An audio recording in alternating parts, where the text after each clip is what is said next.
and which is there to promote a wider understanding and appreciation of the built and natural environment of Milton Keynes. And he's particularly going to show the role that landscape planning has played in the development of that city. So, without pretension anymore, Dr. Michael Synnott. Thank you very much. Right, let's just get my first slide up here and then I can start. Are we ready? Right, well, good morning everybody, and thanks to the organisers for the invitation to come along and talk to you today. In the original programme, what I'm going to talk about for the next half hour, Milton Keynes, it was set to appear at about 11:30. It's very much a case study, but it's a case study with some lessons. But because of various organisational changes, this is the first thing on the menu today. So I will attempt to bring out some of the theoretical implications I'm talking about as I go along. Well, now, we're talking about Milton Keynes. There are really two reasons for talking about Milton Keynes. The first is it's the place where the concrete cows are, Liz Lee's concrete cows. These were featured in the publicity for this conference. And they're very much the reason why so many people don't like Milton Keynes. They just think about the concrete cows and say that's all you really need to know, a concrete city with concrete cows. But actually, they are a joke. The Milton Keynes folk enjoy the joke. It's the outsiders who got trouble with the sense of humour. But we can go into that another time. But what is Milton Keynes? I'm aware that in the audience there are some people from overseas. So if the home colleagues would bear with me, Milton Keynes is the largest of 32 new towns that have been built in Britain since 1946.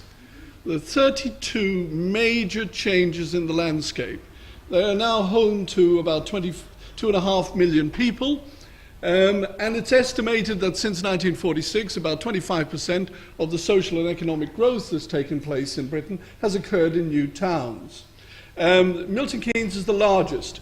The government said we need a new town in 1967. Milton Keynes was it. For those of you who are at the back, let me just point out where we're talking about here. We are there. Milton Keynes was initially set up to relieve the housing crisis in London. In the 1960s, in contrast to the present day, the crisis was how can we disperse from the cities? Because where are we going to find the social housing to take us into the new century? So dispersal was the order of the day. Milton Keynes was the answer, but with a target population of 250,000, it was way ahead of anything that had been built before in the New Town programme. New towns are a whole study by themselves. The interesting thing about them is that they do not necessarily follow a policy. We have built 32 new towns for really 32 different reasons. Are they relevant for the future? Yes. But the crucial thing to bear in mind about new towns is they are a government-sponsored initiative. This will be important to some of the arguments I'm going to bring up later on. The government compulsorily, if required, buys the land, adds value to the land, and then sells the land into the urban land market at a whacking profit. So therefore the town is built as a government-sponsored project. The legislation is still there, the political will is not, so we may wait some time to see one again. Anyway, that's Milton Keynes. Where is it? Well, Milton Keynes is in probably the best place. By the way, you're going to get a lot of marketing for a moment, but believe me, I can talk for an hour on the deficiencies of Milton Keynes. I won't today. But Milton Keynes is located in about the best place you could put an urban area. There it is, as you can see, even at the back, I hope, halfway, roughly, between London and Birmingham. Actually, it's 50 miles to London, or an hour's drive. It's 80 miles to Birmingham, or an hour and a half's drive. But what's happening in Britain now is that our economy is no longer really north-south, it's going east-west, with Cambridge and Oxford being major points. Oxford, of course, is the Cowley Works that we've probably heard a lot about on the news recently. And Cambridge, with the University of Cambridge and the electronics and the biotechnical companies around there, this is very much the engine of the future economy. And once again, Milton Keynes sits in the middle of it. But the key thing is that within 1 hour's drive of Milton Keynes, there are 8.5 million people living. 8 million, 8.5. Within 20 minutes, there are 3 million people living there. And critically, quite a lot of the land around there is not affected by sites of special scientific interest or other constraints. Now, that's Milton Keynes today. It is a population of just under 180,000. Economically, it's spectacularly successful. It has over 300 foreign companies, highly diversified. There's never paid a penny in incentive for them to come there. It has an unemployment rate of 1.5 million. We actually have the Irish problem at the moment, is that we're running out of workers. It's the single greatest constraint we face, next to transport. And it's a very green place. 22% of the land is given over to parkland. But it wasn't always like that. When we started in the 1960s, when we started planning Milton Keynes, there were 40,000 people living there. There was some urban life in the form of Stony Stratford, which is where we get the phrase cock and bull story from, by the way, because it was a major coaching point. And there are two pubs one's called the Cock and one's called the Bull, which featured during the days of coaching, and that's come down into the language. But for the most part, Milton Keynes was built on 9,000 hectares of flat, featureless terrain, heavy clay. It very rarely gets above the flat. There we are again, completely flat terrain. So Milton Keynes was planned over 3 years, and in 1970, the plan for Milton Keynes was published. And it wasn't a detailed plan, it wasn't a blueprint, instead it was a series of objectives. The ones, well, practically all of them have something to do with landscape, but the ones we really need to look at are easy movement. That is very much the precondition of city life anyway. If you think about it, why do I live in a city? I live in a city for access. Access to jobs, access to friends, access to culture, and the precondition of access is easy movement. And how you answer the easy movement question, I would argue, is the single greatest determinant of the landscape of your city. You'll see why in a moment. Balance and variety, that actually referred to social balance and variety, the idea that you didn't have ghettos of rich and poor, but it also refers to environmental balance and variety. An attractive city, well, very few people in Britain think it's an attractive city, but thankfully the world does. And it is, but it's very much a cultural matter, and what we've used in Milton Keynes is very international. Efficient and imaginative use of resources refers to sustainability, but it also refers to how you use the landscape to achieve those objectives. But they're not the only influences on the development of the landscape in this largest of the 32 new towns. This is Ebenezer Howard. Now, at the turn of the century, he was very influential in the promotion of the concept of the Garden City. Welwyn Garden City and Letchworth are places that some of you are probably familiar with. And certainly the planners that came to work on Milton Keynes were very influenced by Howard's ideas of combining the best of the city with the best of the countryside. But one of the biggest influences on Milton Keynes, on how it looks, is the whole school of modernism. Derek Walker was appointed as a 30-year-old as chief architect in 1970. Imagine in your 30s to be put in charge of the building of a new city. And he surrounded himself with a lot of modernists from London. But Walker understood, and his team understood, that you had to provide this flat landscape with some sort of balancing factor to the uncompromising lines of modernism. So what we have here is the famous Netherfield estate.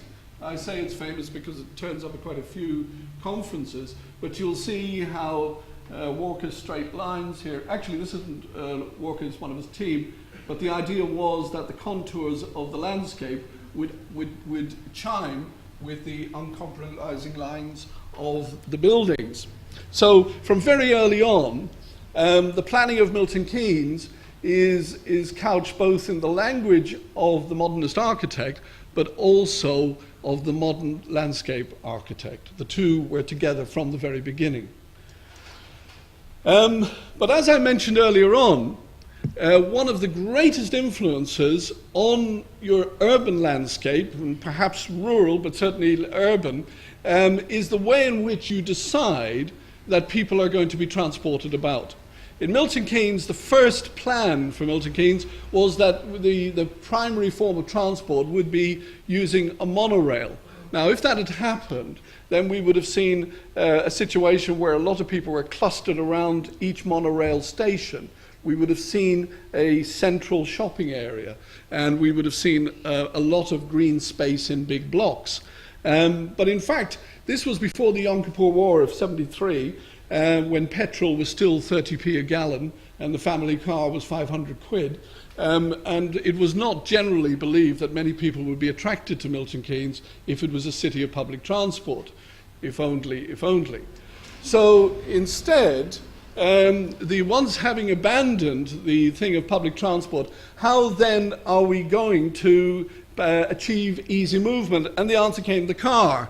And the question then came, who is managing planning and the car in the best way? And it was, of course, the Americans and Los Angeles in particular. So an awful lot of Los Angeles planning comes across to Milton Keynes. So we have, I need to go back and forth here to show you, the road system in Milton Keynes is one of the primary determinants of how the place looks. It is a grid system. Actually, the Romans built all their cities like this, so it's nothing new. But we have a series of roads going north-south and east-west, and they intersect at 1 kilometre intervals, which means the city is made up of 1 kilometre patches. Now, what do I need to do? If I go back, that's it. And this is one of what we call the grid roads, because of the grid system. It's worth spending a few moments, because this picture actually contains all the elements of modern Milton Keynes landscaping policies. First of all, an awful lot of trees. In fact, in Milton Keynes, 25 million trees have been planted. Now, the trees, in this case, are acting as a buffer for the fast road. The fast road here, by the way, you can travel at 60 miles an hour in Milton Keynes on the main road. And because of that, there's a fair amount of noise. So up to 68 decibels, so up to a point where 68 decibels and above is the noise level, you have trees. And then underneath here, you have all the infrastructure, sewers, water, electricity, and television. You never see television aerials. And then down here are actually commercial buildings. But from the beginning, they were constrained to be kept below 6 stories. So therefore, Milton Keynes was intended to be a sort of the first city in the forest, which had very fast car transport, which didn't impinge on the residents, because the trees protected them from both the noise and pollution, and the trees also gave them privacy. I mean, this was the thinking in the 1960s. They were very heady times, because remember, it took 3 years to plan Milton Keynes, and they effectively ran a whole series of seminars on state-of-the-art urban planning. So what you're looking at here is almost the best that the world had to offer in the 1970s in terms of thinking about the integration of landscape and urban planning. Whether it works nowadays is quite another matter. Now, but also interspersed amongst the roadways is a unique walking and cycling system. It extends for over 320 kilometres. And we call it the Red Way because the tarmac is coloured red, and enables you to travel throughout the whole city unencumbered by traffic. The second influence, major influence on our landscape is the need to manage the flood problem. Because of the clay, the clay, which has very slow drainage qualities, there was a real danger that once you covered the place with tarmac, you would flood the region. So what we've done is to create 2 systems of linear parks, which are effectively floodplains. And we've joined the parks together, and in the event of flooding, they absorb the flood, and we drain it through a series of local parks. This is all the neighbourhood drainage, down into 13 balancing lakes. These are 13 tubs that we've dug in the ground, and they didn't exist until 73 or 1980. So the whole thing gives rise to an environment of a lot of roads and a lot of water. But there is also a philosophy, because the main point of the landscape was to provide a sense of place. Remember, you're this featureless terrain. So you can't see it. I was hoping you could in this slide, but you can't. But there is a philosophy whereby you link Milton Keynes together using what are called strings. In this case, it's paths. And then you mark different places using sculpture or using landscape, and they are called beads. And then you have the whole setting. This is probably very familiar territory to many of you now, but it was quite innovative at the time. But the biggest influence on landscape architecture and planning in Milton Keynes has been the need to market Milton Keynes itself. The use of landscape as a way of encouraging people to come and live in Milton Keynes has been well to the fore, and as a way of adding value to the land which the government has to sell. Remember I said at the beginning that new towns are about the government buying land and selling them. Early on they realized that by putting good landscape in, you added value. The back streets. So before I move on, what I want to do, because these pictures are fairly still, I'm just going to show you a 2-minute, 3-minute video clip, give you a glimpse of the landscape in greater detail. Please? Yeah. Do I need to switch off something? Yeah. Perhaps the most popular leisure facility is the city's 4,000 acres of parkland. The parks vary in design and offer a variety of focal points for recreational activities.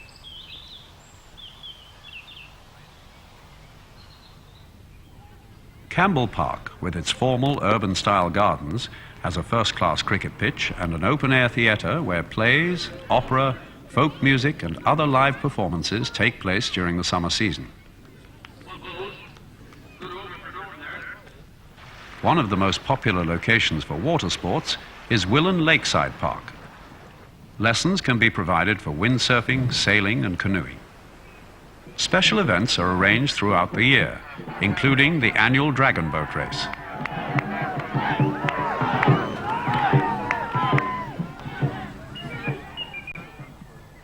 In addition to the formal parks, Milton Keynes inherited and maintains 3 ancient woodlands: Linford, Howe Park and Shenley.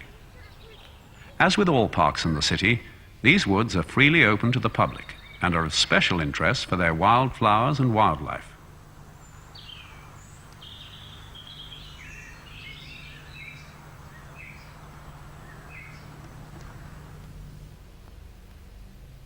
There's a little bit of the next section.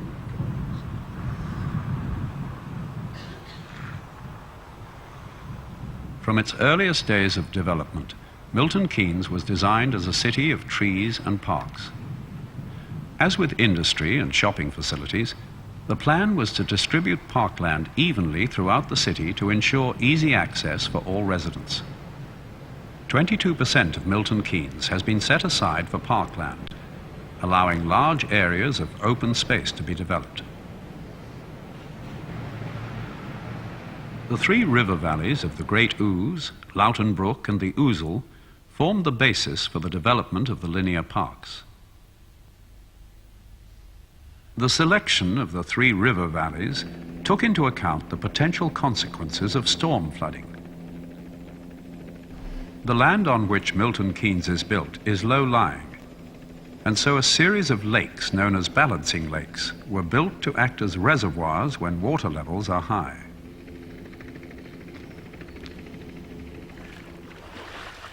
In extreme cases, such as in September... Just to give you a taster, and also the clock's getting on a bit there. Are we back on slides?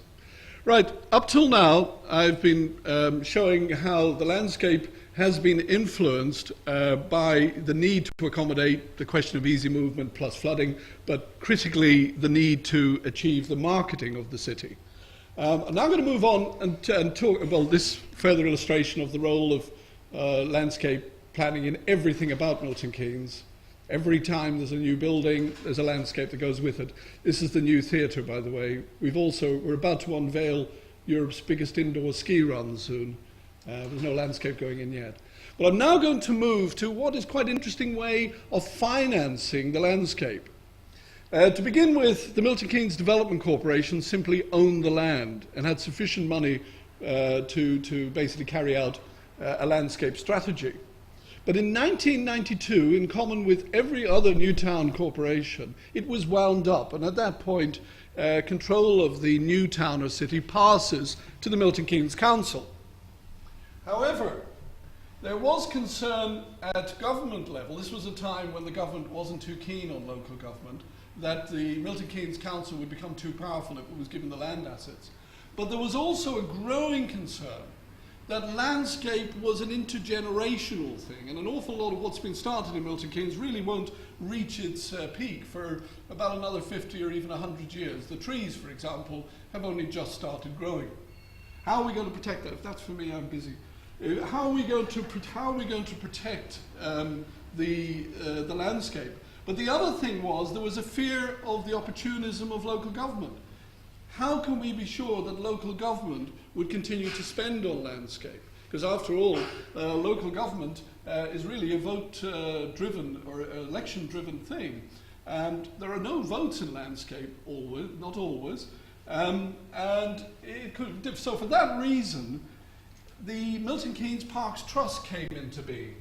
Highly undemocratic organisation, but it was set up in order to, it's not itself undemocratic, it does a lot of consultations, but it was not set up to be publicly accountable.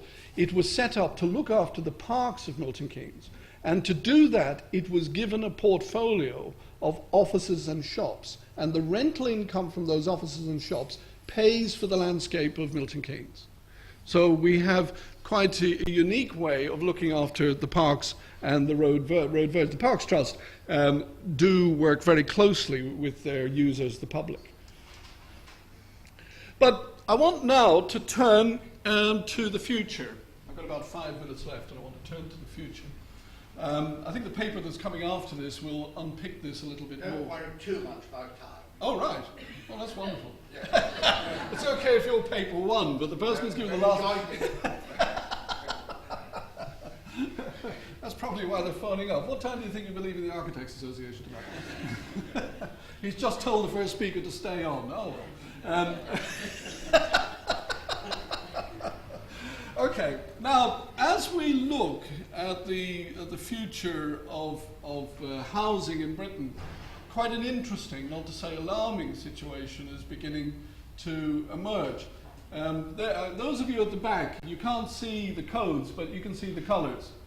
In essence, between 1991 and 2016, we expect housing to expand in some areas and not develop so quickly in others. The blue areas, we expect the least development. The light blue, for example, we only expect 20%. The dark blue, we only expect 15%. But I want you to jump immediately to the chocolate. In the chocolate areas, we expect Cornwall and Hereford to expand, mainly on the basis of the grain of Britain phenomena. People are basically retiring there. But it's this strip here which is the most interesting. Because it's right on London, Birmingham and all the other cities, they're all bluish. Because people are actually leaving the cities, in particular the middle classes. They're leaving the cities for all sorts of complex reasons, which are a conference by themselves. But in a nutshell, house prices, you know, all those wonderful dinner party conversations, that house I spent $250,000 on is now worth $500,000. Well, the trouble is that nurses and doctors and teachers can't afford the £500,000 houses. So you're finding service decline here and also lack of affordability. You probably know from buying your own house that you're able to borrow 3 times one salary and 1 time another salary. The average salary is $20,000 a year. I know that's taking a very broad thing. But therefore, you've got about $80,000 to spend if you're on an average house. You're not going to get very far in London. And also, even if you can afford your £250,000 house, the people who will give you the quality of life can no longer live there. So for that reason, coupled with communications technology, we're seeing a drift out here. Also because the economy is going east and west. Remember Cambridge and Oxford. So this is where we're getting, this is where people want to live. This is where the building industry wants to build houses. Milton Keynes, of course, sits right in the middle of this. Now, the government has already made a lot of pronouncements about where it wants housing to go and is playing with figures like mad. But the bottom line is that we're probably looking for something like 1.2 million in the southeast generally up to 2016. And the government are basically spilling that out in basis of 5-year tranches so that you won't see that. But actually, that's what's happening. Now, under those circumstances, Milton Keynes comes under a lot of pressure and is likely to be one of the main growth points for housing in the southeast as we got to 2016. Now, at that point, the city and the inheritance of landscape begins to get a bit tricky.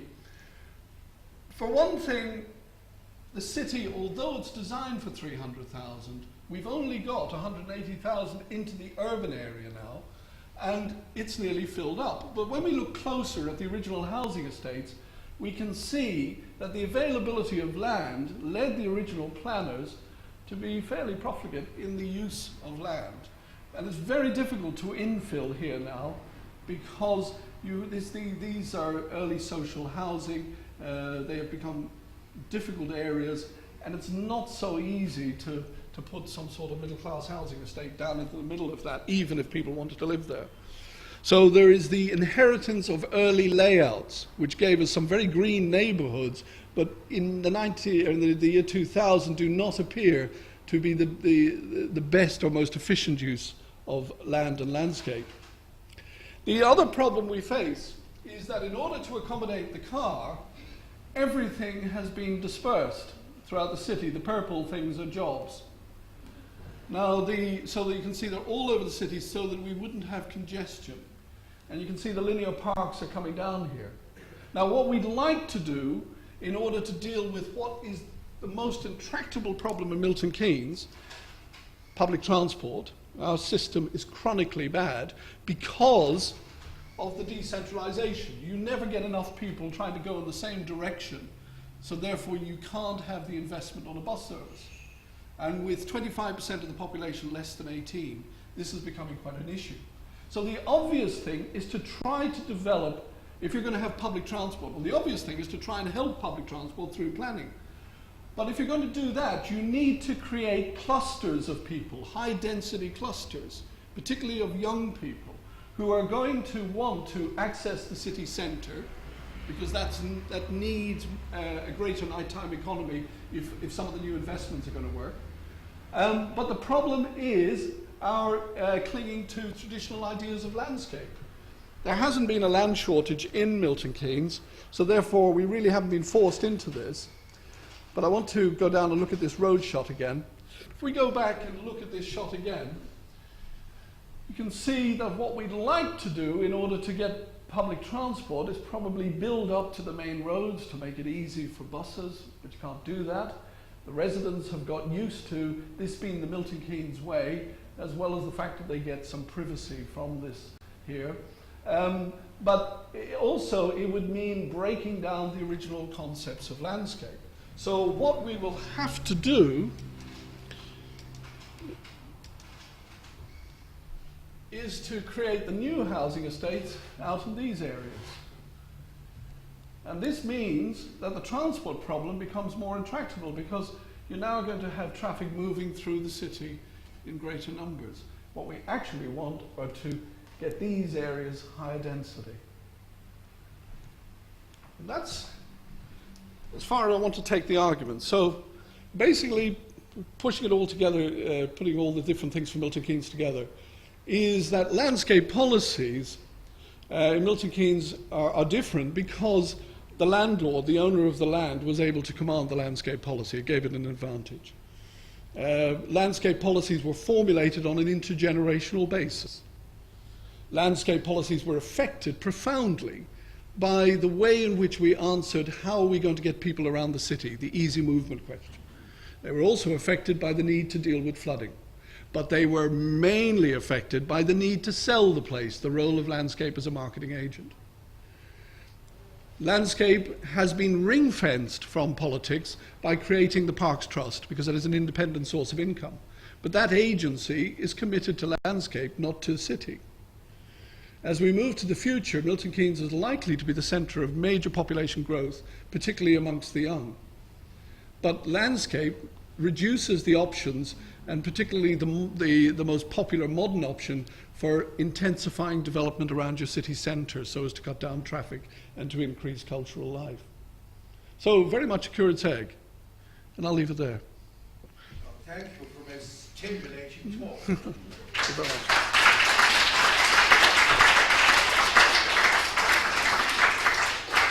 We're still left this time to shoot questions. I should be delighted to answer. Anybody, have we got the pass round there? Anybody got questions?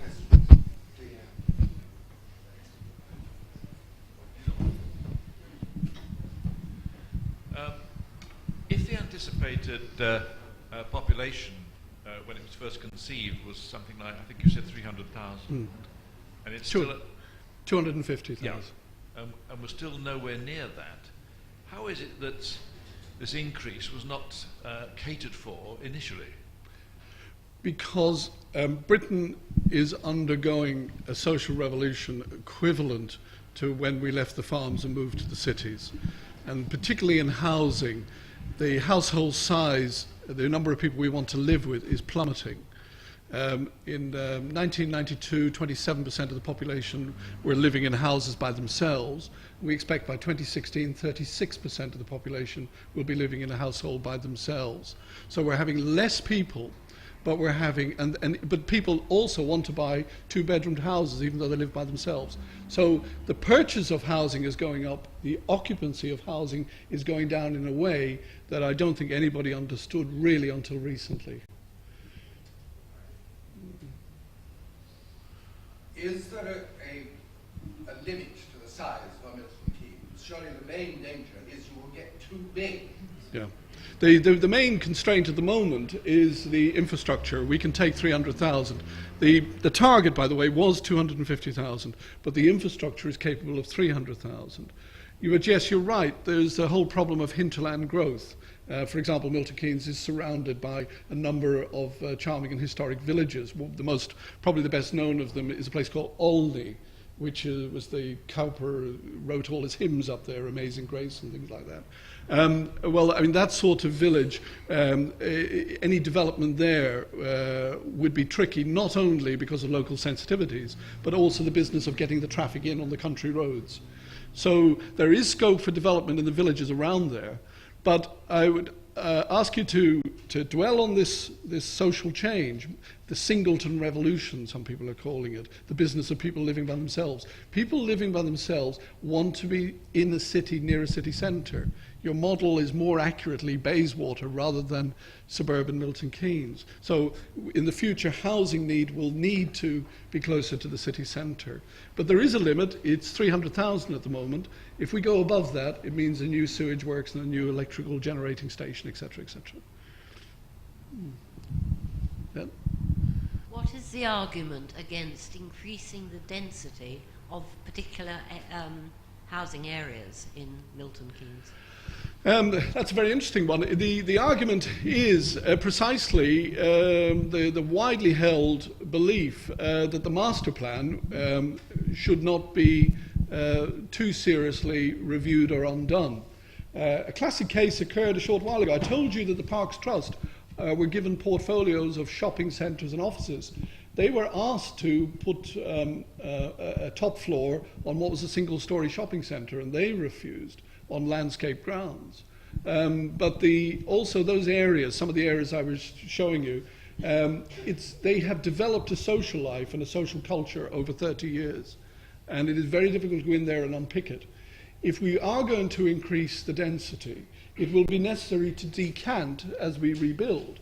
And new towns are the least sexy of the government's priorities at the moment. You know, the money is more likely to go into the old cities.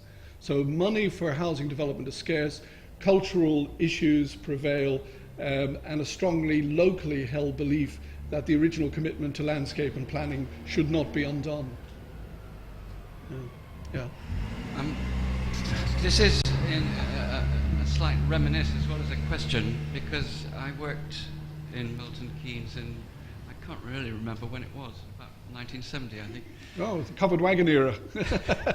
And I worked there, and Andrew Mahadi and I shared cars going to Milton Keynes, and I can remember he seemed to have the good jobs because he had the sort of the infrastructure bit, and the trees along the roads and things like that, and he was always having arguments with road engineers and so on. And I can remember driving up there with him and realizing that the buildings were really quite small sheds, and the things that were going to be important were the trees, and those were going to be much bigger than anything else. Yes. And then Derek Walker gave me sort of I was supposed to be sensitive, the putting elements of the new town in existing places, like the existing villages and Stony Stratford and things like that. And these were sort of, because these were things with existing populations, they were sort of political things as well, to sort of persuade people how things would change and so on and so forth. And one of the things we did was Woughton on the Green, and I can remember going there for perhaps the first time and being amazed by the great structure of elm trees that sort of went in lines from the green, which is an old medieval village site, I think, which had sort of hut platforms on it and things, and the end was the canal. Yes. And then it went down into the linear park, the Ouzel Valley linear park. So it was surrounded by park, and this was amazing. And of course the trees aren't there anymore. They've sort of they've gone. Andrew Mahadi still lives. I mean, he lives in the village. He built himself a house. The sort of housing that I was anticipating didn't get built. I mean, the housing for sale seems to me to be, awful. Yes. Anyway, the question, if there is a question, is are there things like the disappearance of elm trees, which I mean, what's it like? Well, the simple answer is you must come up and see me. Well, I go up and see Andrew occasionally, but not very much. And here I move on to shaky ground, because I'm not a landscape architect. But of course there was Dutch elm disease, where we're based at Bradwell Abbey. We too lost a lot of elms. But I understand that once the Development Corporation had learnt the trick of green equals enhanced value, an awful lot of fast-growing trees were actually put in. And one of the challenges for the future will be to take those out and to put in more mature growing. I think actually it's very difficult for us to have this conversation, but certainly one of the strengths of the Development Corporation was the way in which places like Woughton were integrated. The point you make about new housing, this is a hobby horse, which I shall just open the stable door, but I won't let the blinking thing out. We do have a problem with the limited design types that are available in the volume building industry. And this appears to show up particularly acutely in Milton Keynes. But this is not in Milton Keynes. One of the interesting things about Milton Keynes is that it tends to epitomize the problems that are going on generally. The reason why my organization is in business is because we can illustrate things which are relevant internationally, but are prominent in Milton Keynes. And the limited range of design in the volume building industry is one of the things which is an unfortunate aspect of Milton Keynes as it grows. And it's for the volume building industry to explain that one. I don't want to take your time going through it today. It's to do with economics and the fact that there are accountants in charge of the local branches and all that sort of thing, and not architects. And there is also the problem in Milton Keynes. We offer quite innovative housing, but the ones which are quickest to sell are these sort of Wendy houses that are going up all over the place. And that is a real research issue, which I certainly would like to undertake sometime. For what it's worth, I think we're a fast turning over population. And I think people are buying what are unambiguously liquid housing. You know, you can sell them quickly. But that then points to why is our culture not valuing better design than Wendy houses? You see, it could be another conference. Let's scrap landscape. Let's talk about that. So all the issues are, to go back to your time, they were the heyday. Money was there. Political will was there. Since 1992, the Development Corporation is not there. The Commission for the New Towns is now not there. But English partnerships still control some of the land, and it's very interesting that they are able to pull off things in terms of social housing, landscape, and general amenity that are not available to the council. So that's another hobby horse, whether we can have landscape policies without land ownership, you know, whether the planner should control the land up to the point at where all conditions are being fulfilled, which is the English partnership model. Sorry if all that sounds a little sort of arcane to people, but we are talking today about landscape. The precondition that we get, or the lesson we get from Milton Keynes, is that the ability to control the land has had a big effect on the outcome of landscape, but that would be difficult to employ today. Just one question. Do you get any help? Do you do any ideas competition, international, because you compare very often the international flavor of Milton Keynes?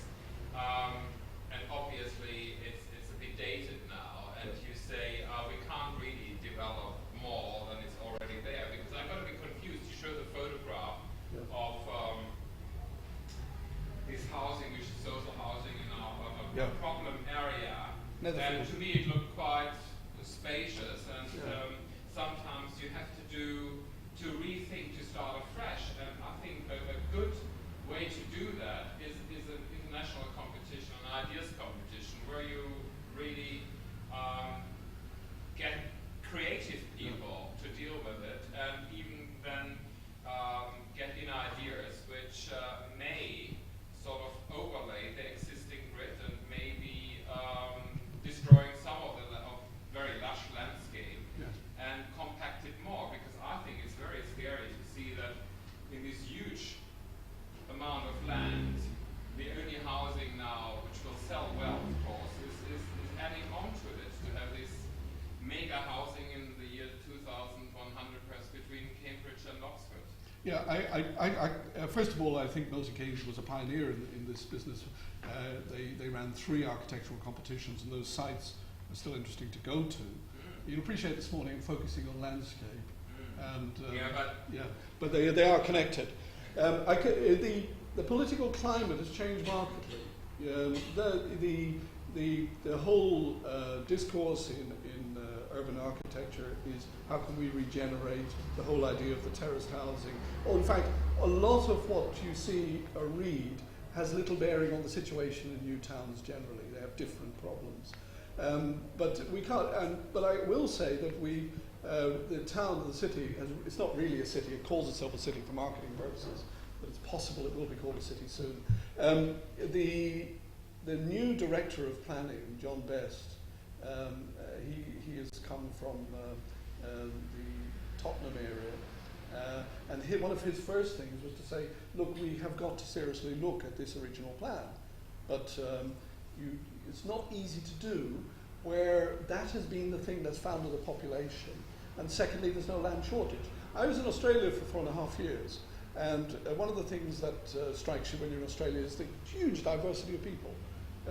You have English people, of course, Irish, Greeks, everything, Italians, and they all live their lives in a parallel fashion. So you rarely get people marrying out of their sort of ethnic groups.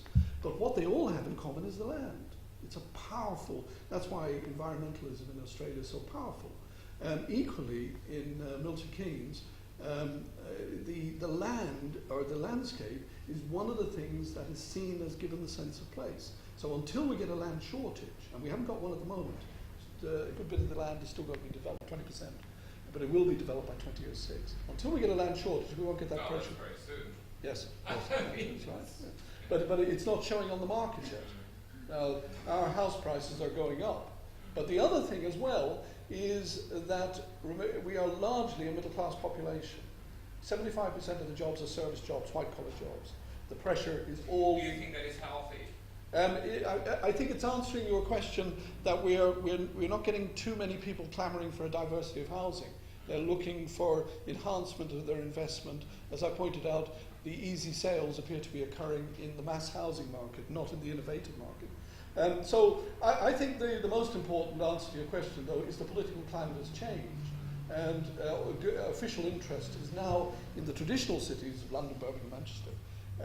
You don't find people like Richard Rogers filling up column inches with how we should take the new towns into the new century. You know, they've really got off the boil, but they are growth centres, major growth centres. Well, perhaps they have realised that this sort of separation of traffic, leisure, dwelling is a very, you know, not very successful. I think you raised a good point there. I'd like to talk more. Yeah, I wanted to talk about quality and the control of quality in the new. That's usually on. I can hear you. It's on. Just need to talk a bit louder. The process that we need to adopt to obtain quality in the landscape. When you go through the planning process, how do you do the master planning and then pass it over to developers, or do you ask the developer to develop an idea and then you approve it as you go through? And how can you get that quality? I just find so often with these new developments we're not achieving the quality that we aspire to in the vision, and when you actually get on the ground, we're just not achieving it. Can I strongly urge you, are you a lecturer or do you need more information? And if you do, then please come to me, because I'm even with the indulgence of the chair here today, I'm going to be brief in the answer to that because it's massive. I think what we look at in Milton Keynes is how English Partnerships runs the deal. Don't worry about the local authority at this stage. English Partnerships, when they sell land, first of all, when you buy the land, you don't buy it. You pay 95% of the price, and that gives you a lease, and you then develop the land according to your plan. And only when you have conformed to your agreement with English Partnerships are you given the final 5% on ownership of the land. And the other answer is the Parks Trust has effectively ring-fenced a source of income to take what is a non-revenue earner, the landscape, into the next generation. So I think that pincer movement is quite interesting to look at. On one hand, control over the development process, on the other, a way of crossing over to the next generation. The downfall is when you're dealing with the sort of problems. I think you're Axel, aren't you? Yeah. Yes, I've heard you on the phone, but we haven't met. The problem that Axel was raising here is very much the modern thing, that we have inherited lousy transport arrangements. 25% of the population, the kids can't get around the place, they have to hire a taxi. When we have tried to deal with those problems, then this pincer movement has its limitations. And we then start the sort of arguments that Axel was introducing. Well, thank you very much indeed. I'm going to go in the class.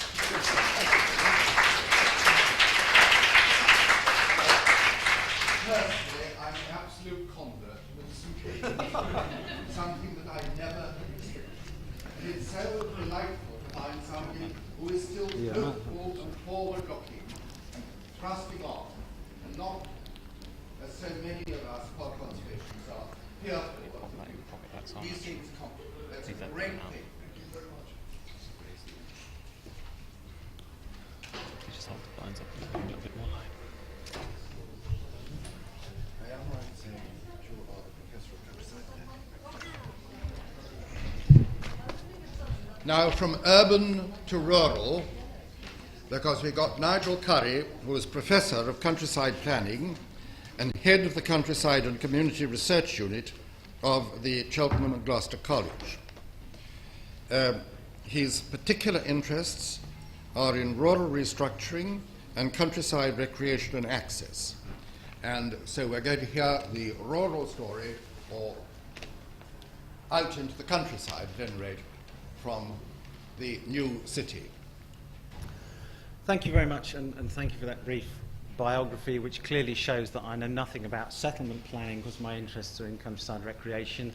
I'm not a geographer, so I don't know anything about spatial location, So I've chosen to speak to you this morning from the point of view of economics, and I am an economist, so I know a bit about that, which I'm sure, not being briefed about my constituent audience, is likely to turn most of you off, but we'll have to see about that.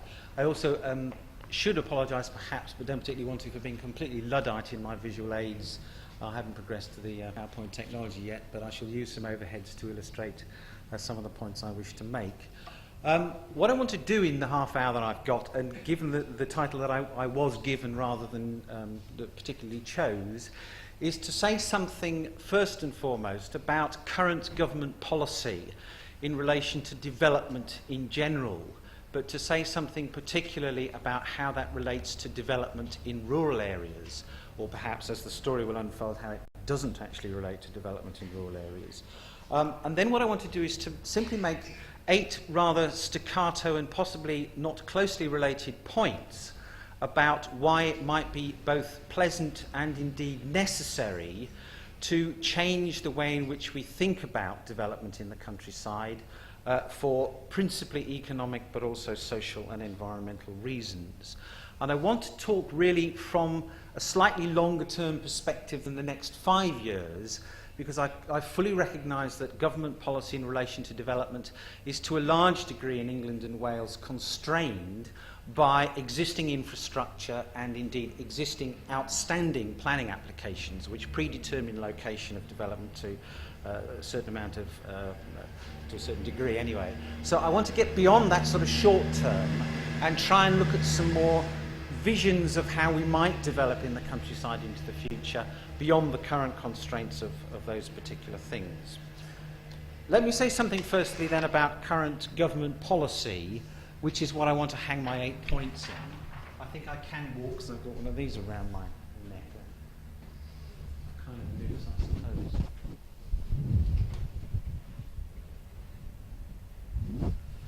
In summary, the principal current policy of government in relation to development generally relates to housing. In March of this year, a new housing planning policy guidance note, PPG 3, as it's excitingly known, was launched, and this contains a number of policies for the development of housing. The first point I want to make, though, is that it seems at the moment that government policy on spatial location is almost entirely driven by policies for housing and not driven by policies for the location of economic activity. And to my mind, although it might be heretical, that is entirely the wrong way round. But I think first and foremost one has to pay regard to the location of economic activity, and housing will follow. Otherwise, we're not in a position to pursue particularly sustainable development objectives, for example, travel to work and travel to work patterns. If we're locating housing independent of economic activity, we entirely lose control over that domicile-work relationship. So we're stuck with policy for spatial location of development that's housing-driven. What does this actually say? Well, in terms of the government's best estimates, and we heard from the previous talk that there is to be new housing in the nation, the best estimates are 4.4 million new homes between 1991 and 2016, the kind of location we've already seen previously in terms of the slide that shows that location. Where are these going to be? Well, the white paper has a very clear spatial priority for the location of this new housing. First of all, it's to be on existing developed land, which we probably know as brownfield sites more familiarly. And 60% of our new development, our new homes, are to be on developed land. Indeed, many current structure plans that are just going on deposit are claiming higher rates of ability to develop on developed land. Leicestershire, for example, which was submitted to the Secretary of State last week, claims that it can get 75% of its new housing on existing developed land. If we can't get all of our development on existing developed land, we then have to, according to the PPG, move to what they term urban extensions. And as the name implies, this is areas now contiguous to existing urban form. These would seem logically to include all of our green belts, but I'm sure there'll be some exception to that. Once we've filled up our urban extensions, the final resting place for housing is to be development upon good existing transport links, which seems to me vaguely similar to the notion of ribbon development, which was the very reason that the town and country planning system came into existence in the 1930s, in other words, to avoid ribbon development. Now, there may be one or two problems with this notion of housing prioritisation in respect of some of the traditional notions of appropriate location of development in Britain. What we have to do then is to avoid greenfield development, says the Planning Policy Guidance note. We have to increase housing densities. Now, not being an architect or a designer, I don't know an awful lot about housing densities, other than it says in the PPG, current housing densities in Britain average 25 dwellings per hectare. We would like, it says the PPG, to put a minimum of 30 dwellings per hectare down as a benchmark, but we'd like people to be developing somewhere in the region of 50 dwellings per hectare. In other words, double the density of existing housing. Now, as a layperson, that sounds to me a little bit claustrophobic and congested, but I'm sure other people would think that that's a jolly good thing if it can be got right. We obviously need good design, and the DTR say this whole planning policy guidance note and the development of housing in England and Wales is to be a central part of urban regeneration, and I stress the notion of urban regeneration.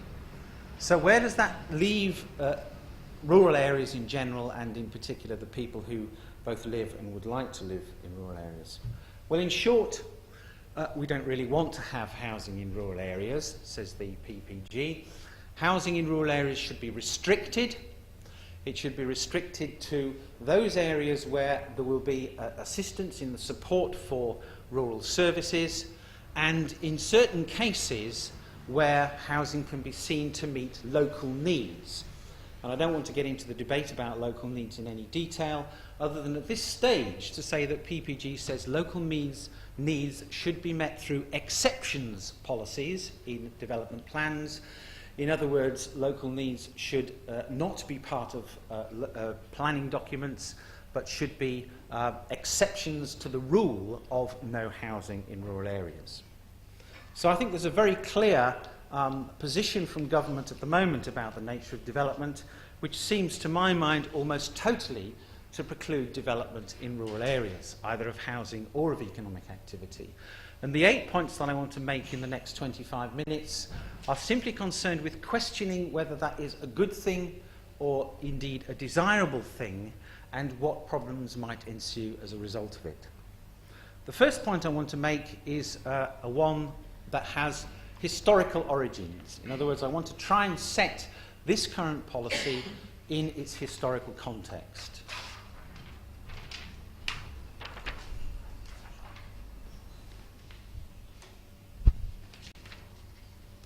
The historical story of the countryside is that we've been phenomenally successful at engendering a no development ethic for our rural land. The reason for this, I think, is quite important briefly to rehearse, because other arguments follow from it. And it came about as a result, as I'm sure many of you are familiar, of two wartime reports. The Barlow report in 1940 was concerned post-war to find ways of redistributing economic activity of the industrial population. Prior to the war, there was a huge, and it was felt at the time, unbalanced concentration of economic activity in the southeast, and Barlow was charged to see how we could do that. Note at this time, the thrust of the spatial location of development of government was driven by economic activity and not housing. Barlow's solution to this was, yes, we will redistribute the population, we will take it to the Midlands, to the northwest, to the northeast, but importantly, we will do this in urban areas only. We will not allow development in the countryside, and to make sure that that happens, we will introduce the modern post-war planning system based on a system of regulation in the context of a development plan, so that we can ensure both the location and the quality of development. And the planning system has always had environmental quality uppermost in its objectives. So there's an enforcement system ensuring that we relocate development to other areas in Britain away from the southeast. Coupled with this, and I'm sure in concert with it, was the Scott report in 1942, which was concerned with, and its title indeed was, land utilisation in rural areas. What are we to do post-war with our rural land? Now, the Scott report was produced at a time when there were food shortages in Britain because of the war, at a time when it was imperative to think most importantly about how we could become self-sufficient in the production of food after the war.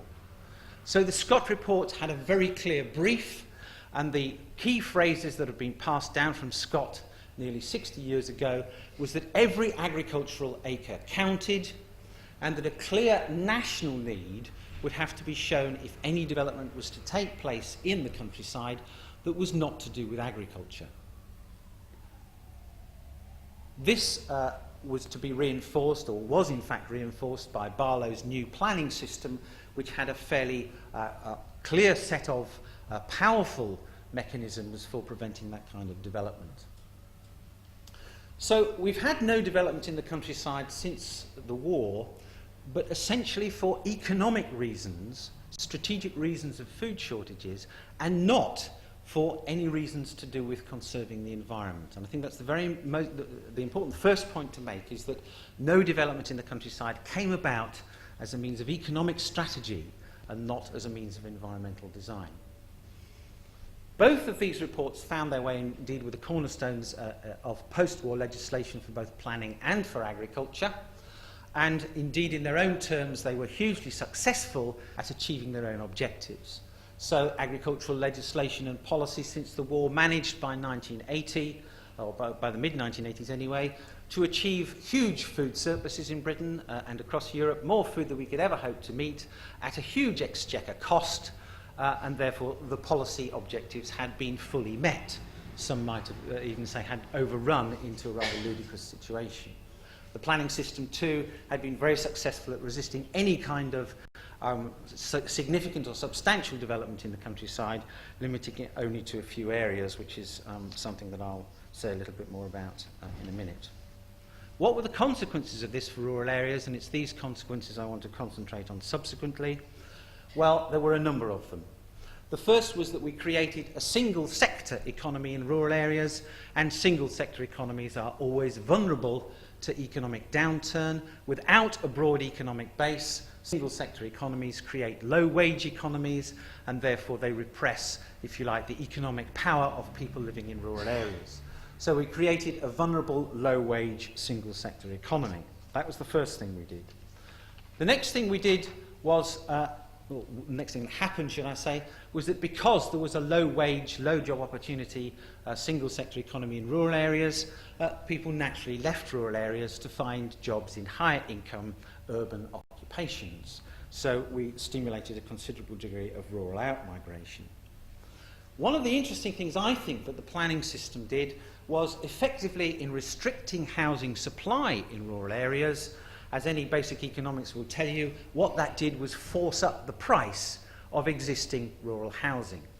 In forcing up the price of rural housing, and remember those people living in rural areas with low wage economies, we effectively took the price of rural housing above the means of people living in rural areas. What was the effect of this? Well, the obvious effect was that the only people who could now buy rural housing were people on higher urban wages. So we therefore observed a period of 20 or 30 years where the rural housing stock was gradually bought up by urban people who would commute to their urban jobs, or where these houses were too distant to commute, they would have second homes. So what the planning system has done in achieving its objectives of no development in the countryside is to have created an urban Britain. By dint of social and economic and occupational aspiration, the countryside, in terms of who is living there, has become very much one of an urban mentality. All of those factors have contributed then, perhaps not surprisingly, to a decline in rural services, and all of that has been achieved at a phenomenal exchequer cost, particularly in relation to agricultural policy, and has led to an environmental crisis in agriculture, because agriculture at the time of the two reports was felt to be far too important to be fettered by the regulation of planning control. It also had no environmental objectives at all, it had only food production objectives, and the inevitable happened, which was that agriculture began in phenomenal ways to despoil the environment of the countryside both through chemical inputs, pesticides, fertilizers and so forth, but also through modernization, the removal of traditional buildings, field boundaries and so forth, and the consequential ecological impacts that has had. Now, one of the reasons for taking that historical position is that these are the starting points that I think we might want to address. But also I want to raise the issue, and it will recur in what I have to say, that there was one guy on the Scott Committee who happened to be an economist, I'm sure that was no coincidence, in fact, called Professor Dennison, who felt so moved to express his view about the folly of this particular approach to development in the countryside that he wrote a minority report to Scott. And the thrust of his minority report in sum, and I'll return to a little bit more detail in a little while, is that it's not, the main problems in rural areas will come where there is a lack of economic activity rather than where there is some.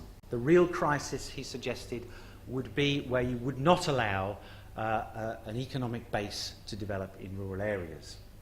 So in terms of the theme of the conference, we may well think we've developed some utopian landscape images in physical terms in the countryside, although I would contest that in relation to modern agriculture to a large degree. But certainly what we have created is an impoverished human landscape in the countryside because of the nature of the way we've developed or not developed the economy.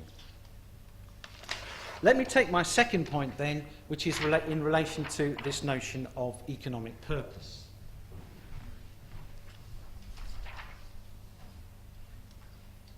And I would stress each of my points get shorter as I go along, so you don't have to worry about me speaking for too long. What we clearly need then, from my point of view, is more economic development in the countryside. And I'm talking here about development as it is economically driven and will lead subsequently to housing too. Now, government policy suggests that actually economic development in the countryside is proceeding apace. And it always cites two elements for this, which I think have limitations. The first is, and it's undeniably the case, that growth in firm formation and employment in rural areas is growing at a faster rate than in urban areas. This is true, but the deceit of the statistics is when you've had no economic development in the countryside for 50 years, of course any growth is bound to be faster because it's going from a base of next to nothing, and therefore any marginal increases are going to be quite considerable. What it doesn't tell you, though, is that even though those increases, small though they are faster, they're still not making any impact on a fundamental restructuring of the rural economy. The second government issue is that with Agenda 2000, which I understand you heard about yesterday, there is a clear rural development regulation and an exhortation to produce rural development plans at a regional level in England, which are about, according to the regulation, the diversification of the rural economy. Actually, that's not true. They're about the diversification of the agricultural economy. And that's very different because the main thrust for diversification in rural areas, being agricultural as it is actually to assist the crisis in agriculture and not to broaden the base of the rural economy at all. What it is an attempt to supplement falling farm incomes to provide direct payments by opportunities for farmers to diversify, but in fact these actually don't really touch the economy of rural areas more broadly at all. I think we therefore need to seriously look at the rural economic base, and I think we need to do so in the context of great opportunity that we've not actually had before in the same way, to the extent that our industrial base in the United Kingdom, being e-commerce and service sector based in terms of the main growth areas, is actually increasingly footloose. It is not spatially dependent in the way that manufacturing and primary industry has been in the future. And so we've got a great chance to use new technology to rethink the way we wish to restructure the economy in a spatial way.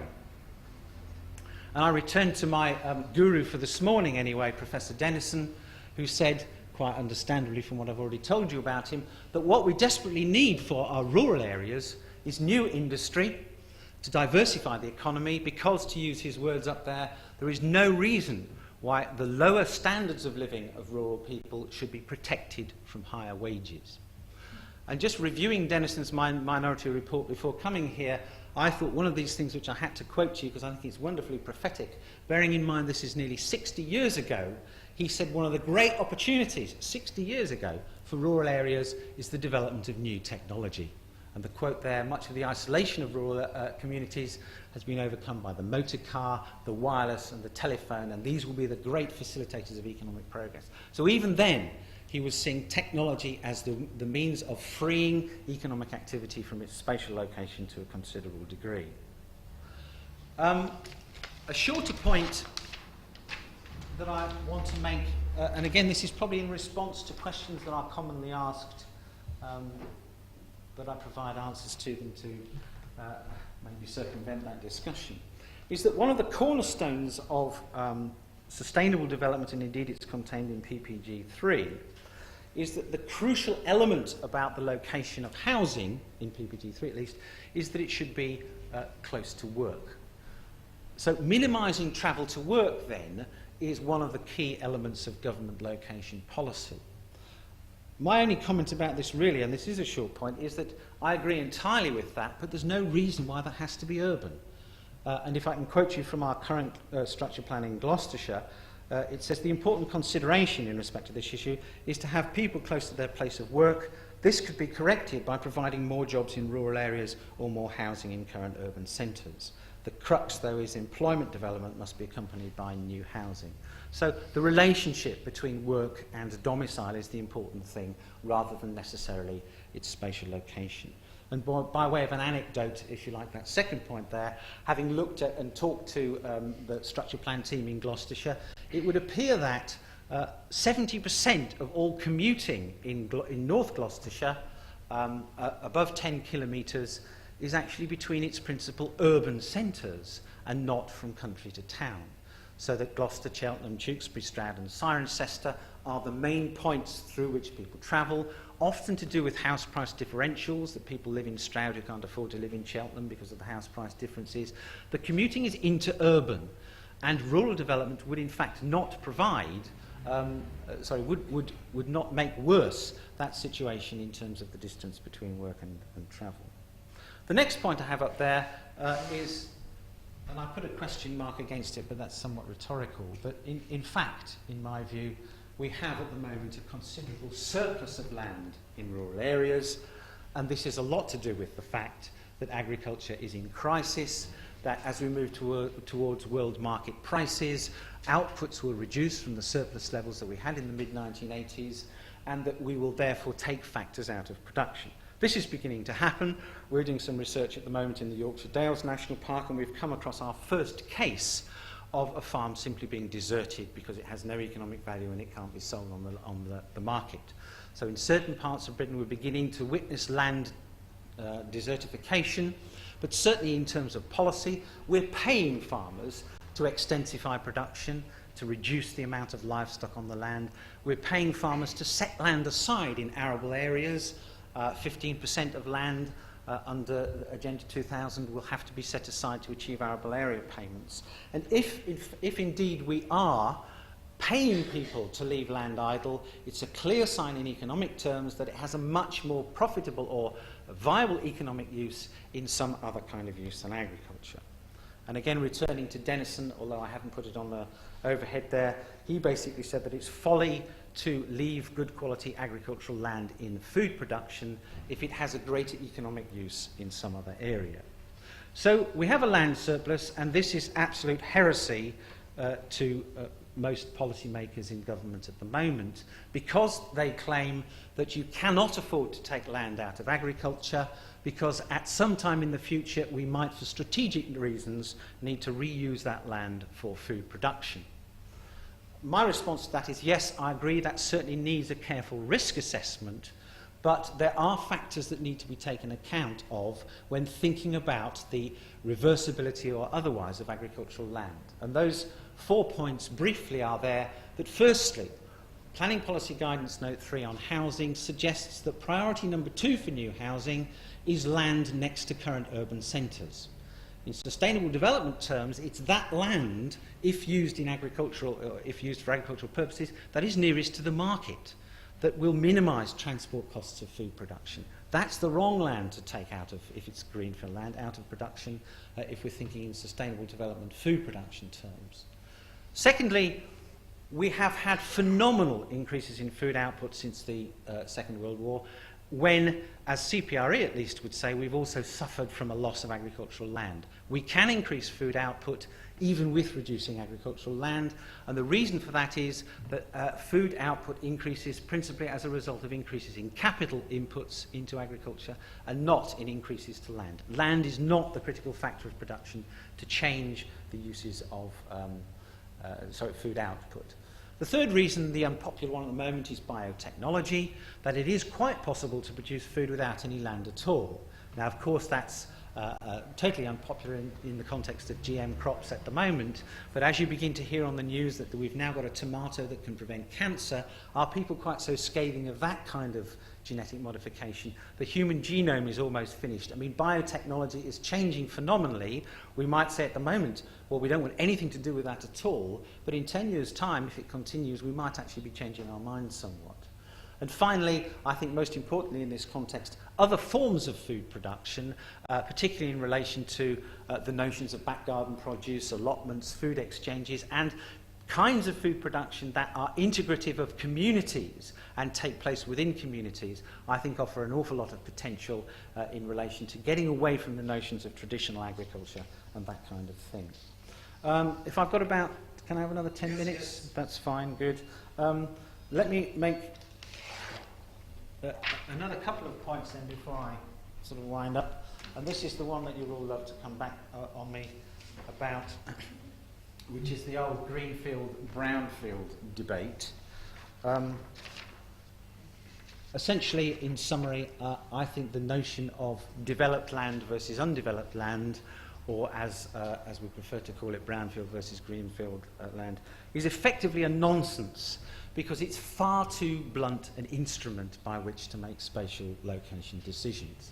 Just to give you some quick examples, in the West Midlands, over the last 5 years, they have created 16 local nature reserves within previously developed land, because the land has been unused or derelict for long enough for natural regeneration to make these places phenomenally rich ecological bases.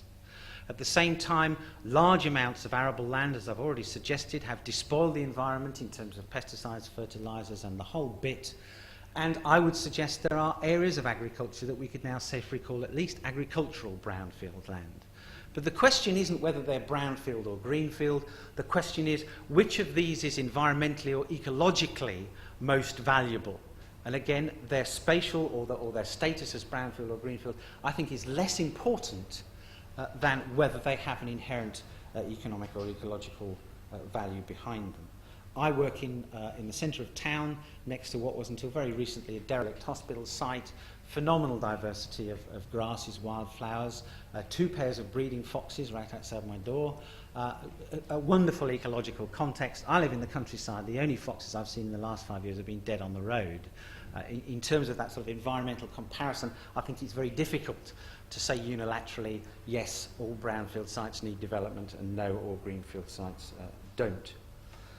Again, I've just made a note there that Denison actually suggested that unless we had some kind of environmental strand in agriculture, that we should pay farmers to be landscape gardeners as well as food producers, you would get environmental despoliation in the countryside. That has happened, and I think that leaves open the debate as to whether development should be assessed in terms of the environmental quality of individual parcels of land rather than just blandly categorised as greenfield or brownfield.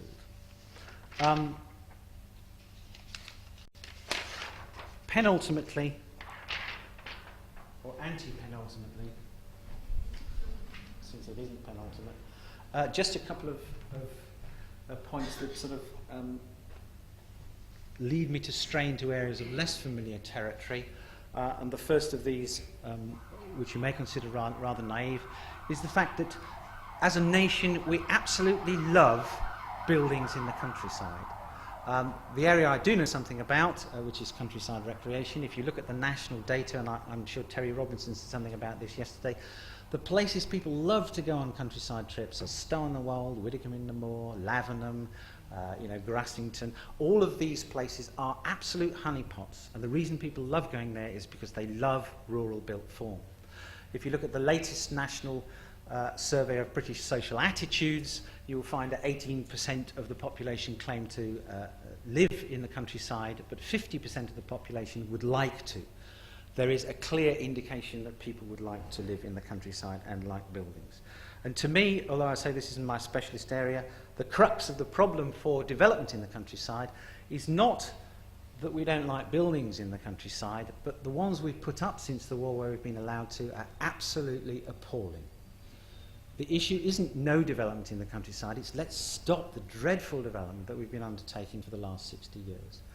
Development in the countryside since the war is characterised by suburban estates, by cul-de-sacs, by things that pay no attention to their local character, their setting, their design, their layout, local knowledge.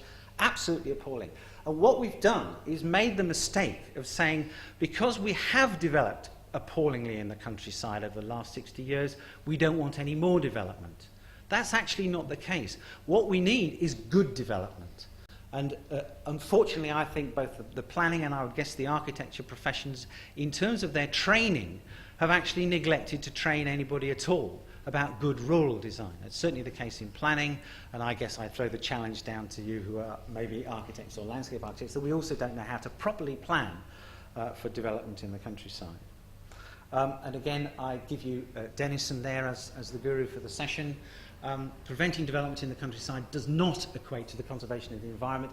Good planning and design for development are likely to enhance amenity. 60 years ago, he had these views. A very brief point on conserving our heritage, which kind of links. I'm a member of the Dartmoor National Park Authority, where we have a statutory duty to conserve the heritage of the national park. We've had some heated debates about this, but I think the authority as a whole is now coming round to my view that conserving the heritage is not about just keeping what we've got from the past, but creating today a heritage for the future. And that creates a very interesting scenario for what we do in our rural areas into the future in terms of the creation of exciting developments. When people look back on the late 20th and early 20th century and say, what were the greatest rural developments that were produced at that time? I just really hope that the answer is, well, there weren't any, really. I think that would be so sad. And you can see things that are certainly controversial. For my money, wind farms are absolutely majestic and wonderful. For some people, they're dreadful, but that's entirely subjective. The Eden Valley project in Cornwall offers excitement for new forms of rural development. And I'll just give you one brief anecdote on this point, which is that in the Peak District National Park in Derbyshire, when the train came to Bakewell in the late 19th century, they built a viaduct across the valley south of the town. There was a phenomenal protest about this viaduct, a huge, great brick structure, absolutely scarring the valley over which it went. There was formalised protest. There were 1,000 people who gathered to march against this thing in the late 19th century. Move forward to 1970, the railway line's closed, and it's proposed to demolish the viaduct. There is a protest of 2,500 people that the viaduct should not be pulled down. It's part of our built heritage, it's part of our history. The point of this story is, unless you've got the vision to take those kinds of initiatives now, you won't have anything in the future. Even those of you who know the Fylingdales early warning system on the top of the North Yorkshire moors, the big golf balls, they're being disassembled. They might have been now. I haven't kept up with it. There was a protest group to stop those being pulled down. The biggest visual intrusion you could imagine. But it's a question of understanding the nature of those things that will become gratifying because of the nature of what they are, what they do, and what they stand for. We all like the intrusion of church spires in the countryside, but for some reason we don't like tall agricultural silos. Actually, they're the same kind of thing, but we really need to think about those kinds of issues. Just to finish off then, in terms of conclusions, I think we do have a role to play in developing the countryside, substantially rather than just cosmetically in terms of local needs policies. We do need to involve the local population. This is part of government policy, but also an inherent good thing in terms of people's understanding of locality. The 1995 Rural White Paper, this year's pending Rural White Paper, devolves a lot of responsibility to the local population. We're now producing village appraisals, but more particularly, the communities themselves, through the championing the cause by the Countryside Agency, are producing their own village design statements, and guidance is beginning to appear from the voluntary sector, Council for the Protection of Rural England, from government agencies, but not government itself, from the Countryside Agency, and from the professions, the Royal Town Planning Institutions, Integrated Rural Strategies, on how to actually develop good design in the countryside. People do need to change their attitudes in rural areas. In my village, which I won't tell you where it is in case it gets back, the most recent, or one of the recent parish council meetings had an emergency meeting at 7:30 to discuss the crisis in the village. The shop had closed, the bus service had disappeared, the school was in danger of closing. This was really dreadful. What could we do about this? We didn't actually reach a solution to what we could do about the problem of these loss of services, because at 9 o'clock there was a protest meeting further down the valley to stop the 1,000 new homes being built in our locality.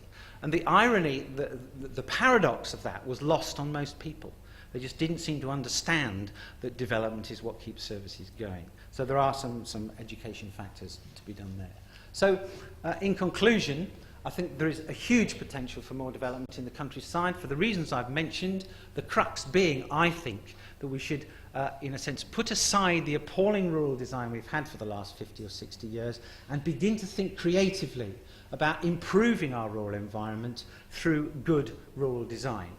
And I'll leave you with my theme for the day in concluding in Denison's Minority Report, speaking against all of the policies that have brought about what we have today.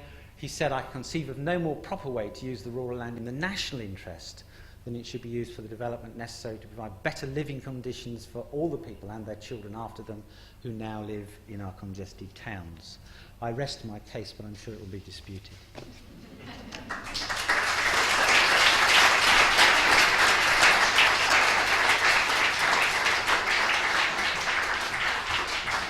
I think rather late in the day we've had our keynote speech. It's extremely refreshing once we've got capitalism. Most of our things have been stood on our heads. And I take out of that, creating today a heritage for the future. I do like to look forward and hope. And I think that we must adjust a lot of attitudes towards that. But now you want to the question.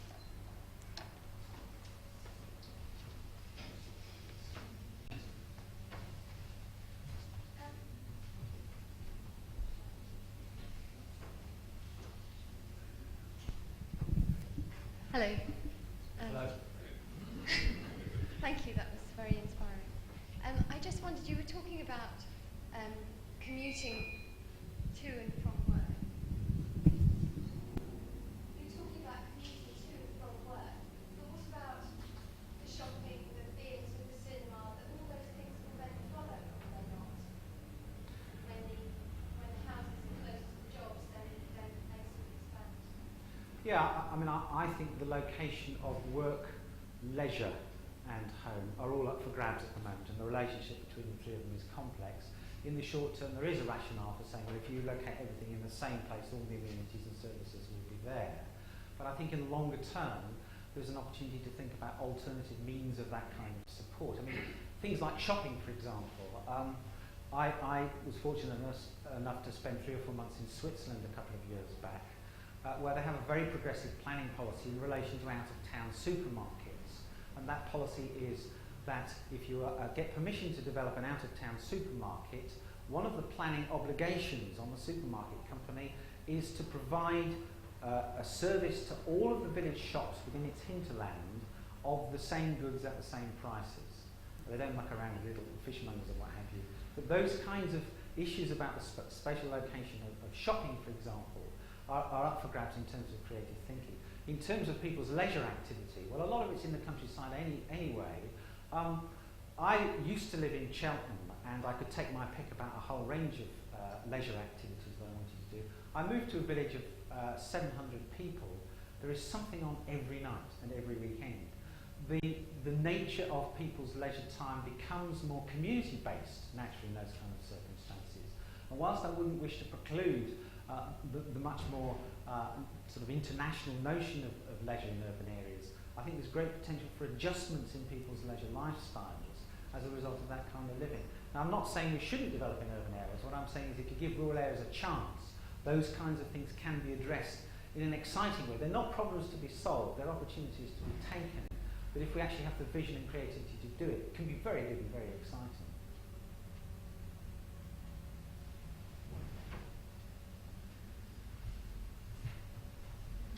What about the creation of good rural architecture? How much are you involved with landscape architects in their concept? Well, at Cheltenham, where I come from, we do have a landscape architecture course which increasingly is focusing on rural design issues. It's not my field at all, so I don't have the authority to talk about it, but I think it's an area that has been neglected nationally in all of the land-based professions. The notion of rural is something you don't really touch, or you might get a final year option on it in a 5-year course or what have you. So we are beginning to address those issues.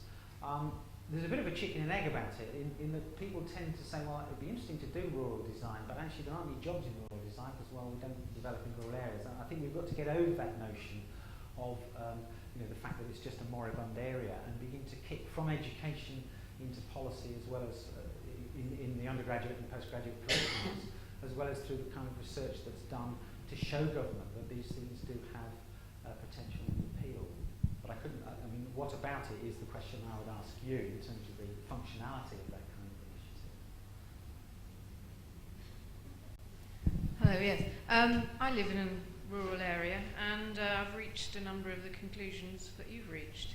But PPGs are very powerful instruments and local governments will quote them back to you, sometimes to our benefit, but I think in the case of the present reversion, I think to our detriment. How do you actually get national and local government to think in this more creative, lateral fashion? How do we get planning to look at a more value-led system? And how, perhaps more specifically, can controls be put upon the house building lobby? You mentioned the dichotomy of the two meetings. It's not the threat of development per se in the countryside. It's when figures like 1,000 people are terrified by this kind of thing. And it is this house builders lobby which frightens a lot of rural dwellers. I think it's really, really difficult. We discussed PPG3 at Dartmoor as a planning authority yesterday, and the overriding conclusion was one of concern, even by a national park that's there to conserve the environment. Because, and I quote the Chief Planning Officer, this is an urban PPG written from an urban perspective. And what it did was, even though Dartmoor has got very stringent policies for development, was seemingly constrain them even further, that we weren't allowed to develop any new housing unless it was really for local needs and that kind of stuff. So there is a concern, even at the local authority level, that national policy does strap you. I think the way around it, it has to be chipped at slowly. I don't think there's any sort of panacea for this, but the individual local authorities move towards, shall we call it initially, experimental developments of this nature. And I think the notion of sort of new villages is a bit staid as well. But what we need to do first of all is to look at, in a sense, how development has developed in rural areas. The notion of steads rather than cul-de-sacs or even villages. I mean, we just don't really have enough ammunition to say this is really the kind of stuff that will make a difference. But if we can start experiments, and I think get into the local community and make them understand the nature of, 1,000 new homes actually isn't a lot in a valley that's 10 miles long kind of thing, but if you were to put them in nice places, to use examples of old industrial rural Britain, which I personally find the most attractive rural landscape of all. If you go to the Yorkshire mining valleys, if you go to the Forest of Dean, if you go to the Stroud valleys, the old woolen areas, where development is not actually nucleated, it's spread out across the landscape, but within the landscape rather than plonked on the top of it. And I think they're really wonderful environments to learn something from in terms of that kind of development. But devolving to the local community is beginning to happen. In one district council in the country, which is Taunton Deane in Somerset, they've actually devolved the development control function, the decisions about whether to allow development or not, to the parish councils. They've taken it from the district and given it to the parish. And the parishes are making all sorts of decisions to allow development that the districts wouldn't have thought of. They're often contravening the local plan and the structure plan, but they allow exceptions policies. This thing's been running for 4 or 5 years now. They've never had one appeal against the decision, which shows us a certain community consensus in these kind of things. And so we're shifting the process of decision making down towards the parish. Village appraisals, village design statements are doing this kind of thing. I think this is one of the ways in which we'll get rid of that national mindset, is by increasing that development from the bottom up and instructing local communities about the benefits of that kind of development. He who has the microphone is queen. This one is on from that. I'll speak loudly so you can hear. Do you think that the European spatial... Where is the thing? We can hear. You can hear. Right. Do you think that the European spatial development strategy that the government is needing to take on board will actually help achieve what we've just been describing? I don't know enough about it to say, I'm afraid, but perhaps if you could tell me the essence of it. Well, the European spatial development strategy, which the guy yesterday from DETA didn't actually mention at all, is guidance to actually a new way of looking at planning, which is exactly this grassroots up rather than top down, and to look at planning from a more regional perspective. I think if it's able to infiltrate and affect PPG3, then the very issues that people are raising here, alluded to, will be resolved in a far more effective way. Yeah, I think there are no blanket policies in this respect. I think the notion of regionalism is here to stay, but at the moment in Britain I think it's entirely tokenistic. The regional development agencies, my feeling is, were introduced largely to conform with the regional level of governance that Europe requires. I think powers they've been given are virtually nil, and even though we haven't been going that long, they're just making no impact. There's competition between the RDAs and regional planning conferences and that kind of stuff. So the regional level's got a long way to go, but I hold much hope for them as long as they take on the notion of rural development in the regions as well as urban development. I think it's great that communities make decisions, but only some kinds of decisions. The two problems with community decision making, given that it's a good thing in principle, is firstly knowledge, that people often make the wrong decision out of a lack of understanding of the issues, and the notion of 1,000 houses being bad is one of those, the apprehension of ignorance, if you like.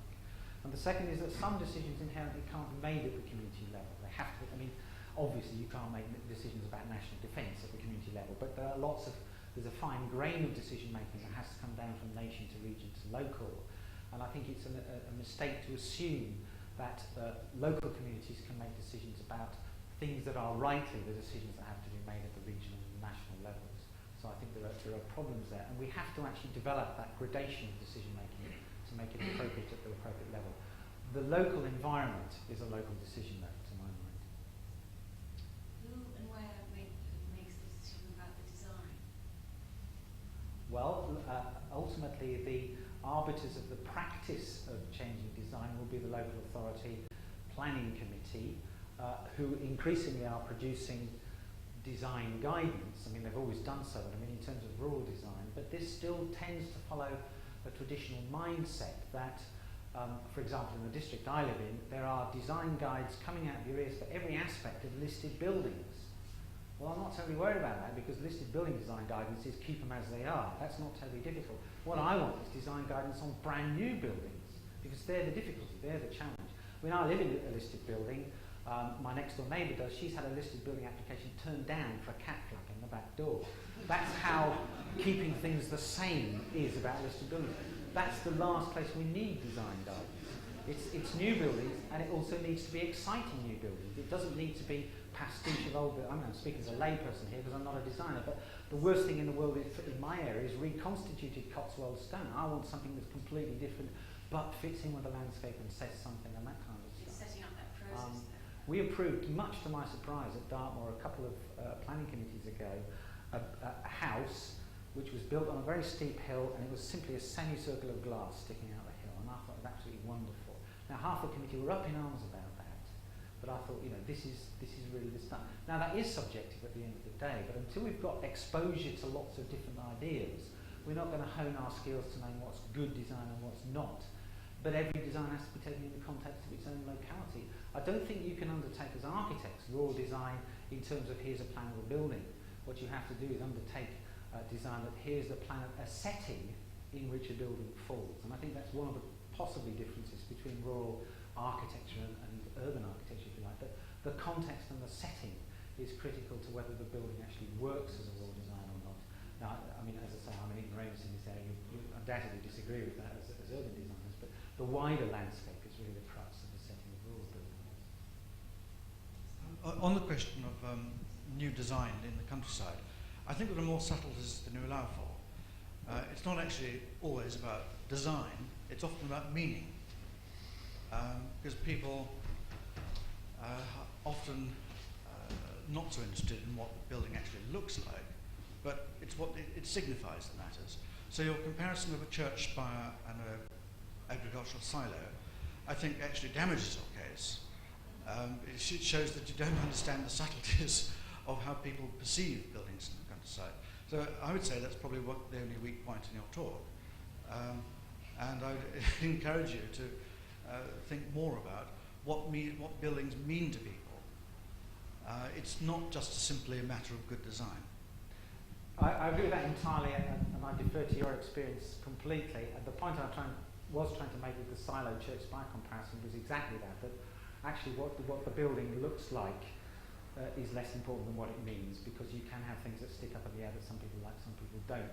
I mean, we treasure windmills as part of the landscape in East Anglia, but we hate them if they're on hills in mid Wales. I mean, these kind of things, they are in different contexts and different meanings. I take that point entirely, and it would be nice to develop those sorts of ideas with someone who knew something about them, as opposed to me who doesn't. Yes. There are one issue that's crossed my mind throughout. Hello.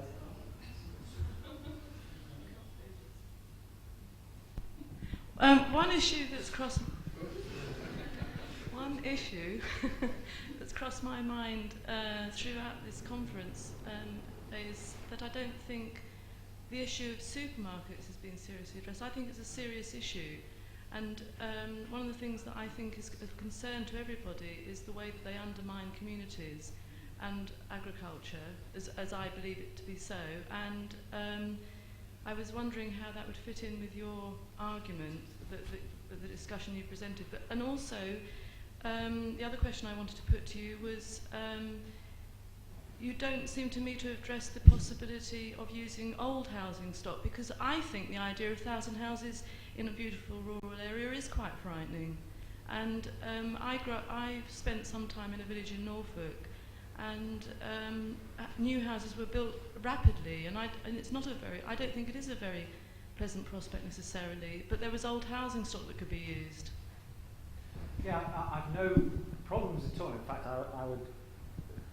you can't make generalisations, but the principle of encouraging the regeneration of existing, not just housing stock, but existing buildings is a good one. But it doesn't have to be, converting the redundant barn. It can be actually thinking more holistically about the whole of a farmstead and what functions it's got, not just for living, but also for working. That notion of integration. The notion of 1,000 houses going up quickly in one block is frightening, but that's really what I'm trying to get away from. But that's still, if you like, the suburban mentality of development. That the integration of clusters of housing in a larger scene is something that can be seen to be very exciting rather than intimidating or depressing. I think I've probably addressed partly the issue of supermarkets in relation to how other countries are dealing with that issue, but we do have, in my view, absolute control over the location of supermarkets through the planning system, and we can invoke very considerable planning obligations, which we just failed to do over the last 15 or 20 years, that could make these things absolutely functional in service of the wider community. Certainly the first out-of-town supermarket built in Cheltenham had a planning obligation that the town centre equivalent was kept open for 10 years for people who didn't have cars. Now that's good, but it's also pretty weak in terms of what could have been done if there were obligations to serve the rural infrastructure of that supermarket in the way they do in Switzerland, I think that would have been quite good. But the other thing about supermarkets that we have to be careful about is their impact on agriculture and the food chain. In other words, what part they have to play in food policy. And I think that's an interesting and quite exciting area that can still be dealt with through planning obligations. In some instances, it's quite a good thing. I was talking to a taxi driver in North Yorkshire the other day who produced free-range eggs, and he sold them. No, he bought free-range eggs for his local tea shop from the local person producing free-range eggs, right? And then they opened a supermarket down the road, and the supermarket bought up all the free-range eggs in the area, so he lost his free-range eggs from the local supplier. So you think, oh, that's pretty bad, terrible supermarket. But what then happened is he went to the supermarket and he bought the same eggs because they'd been bought up from the supplier. But they were cheaper because the guy who was producing the eggs was prepared to sell them less because he had a guaranteed market. So that little cycle of free-range egg markets and supermarkets, if you like, worked well for all concerned. But one of the cornerstones to it all was that was about the local supermarket using local produce. And I think we have a long way to go in providing planning obligations on supermarkets to have a certain percentage of their food. We wouldn't want it all to be, even as consumers, because we like international food choice, but that we have a clear understanding of the relationship of the food chain in the locality to the supermarket, the relationship of food production to value added through food processing to sale, and that can be embraced within the nature of new development for supermarkets. It's just that we don't have the understanding and vision to do that. Planners aren't trained to look at the food chain and put planning obligations on in that respect. And so we're bound to have those problems. But I think they're all achievable if we just have the understanding of the way they relate to each other.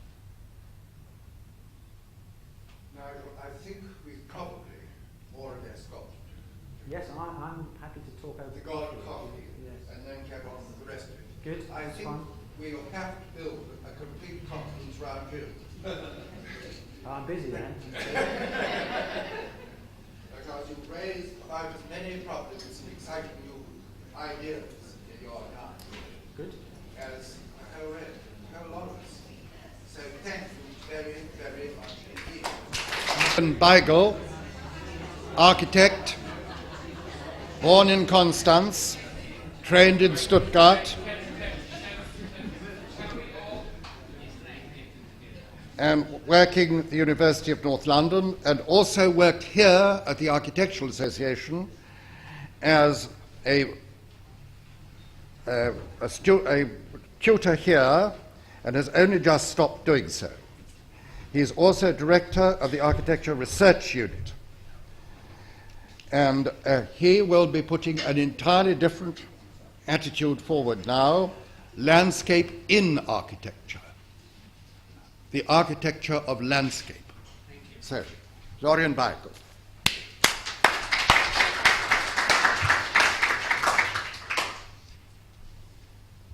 Good morning. Thank you for having me here. And I'm an architect, as Chairman just said, and I am a designer. So I have a sort of favorite idea in designing, and the idea is landscape in architecture, or architectural landscape. And why do we say that? When I say we, I should introduce Philip Christou here, who's my partner, and we are working for years together. We also work together here at the AA, teaching together. And these ideas, these ideas are ideas that they are in the air. One doesn't have ideas all on one's own. I don't believe in this idea of completely dreaming things up on one's own. So architectural landscape, why? Yeah, I like the idea of openness, and an open space, in a space in which one can breathe, a space in which one can sort of understand one's limitations and one's potential. And that is for me landscape. And that is, in architecture I don't have in normal conventional architecture, I don't have these ideas. And for me, this is important. And this picture about openness of landscape on the wall, this is the kind of space that I'm thinking of. It's a very personal view. And this landscape that I put up there is also a personal favorite. So I don't like the mountains, also I'm coming from the mountains. And the mountains are still too narrow for me and too confined. You just have to go to Innsbruck and you stand in the street and you see the houses, and behind the houses, very directly behind there are the mountains. And this is not a space I mean by landscape. And I'm trying to get this feeling of openness into architectural space. It's a French landscape. And I'm talking about 3 scales of these architectural landscapes in these 40 minutes that I still have. And the first scale will be a landscape that is an external landscape. It's about 3 kilometers of space. And the second scale will be some houses, new houses that we are doing in this landscape that we have changed. And the third scale will be an interior. So a room where these ideas are also played with. And these projects, they are all taking place in parallel. And so they are very direct and fresh experiences, and I haven't shown these things before. I will not talk about paradise. I have never thought about paradise.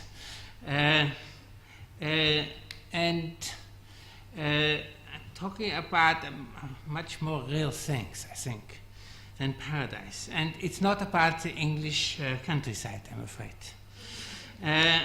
So it's a site-specific approach to these architectural landscapes, and we are, when I say site-specific, then I do mean this. We are going to a site and we really sniff the site out like molds.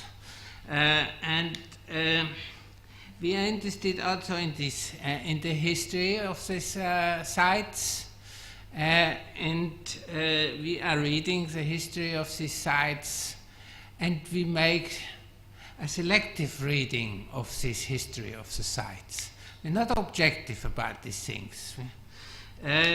So we edit certain parts of these histories of these sites and give some more values than others, and some aspects.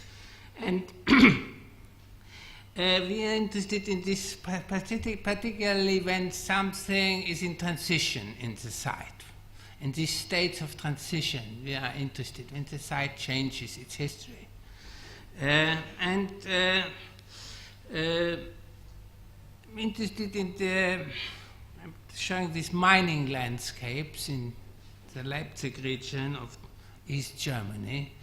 And this is a transitional state of this landscape.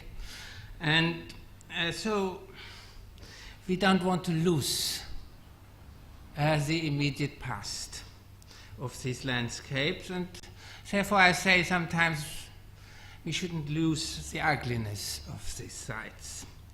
So, let's go.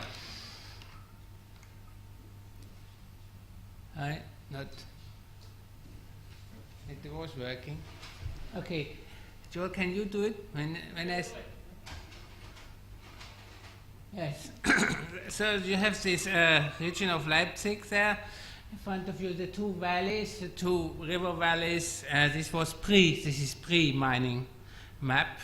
The two river valleys emerging, converging just before the city of Leipzig. A very flat land, very watery landscape, very large sky. Next.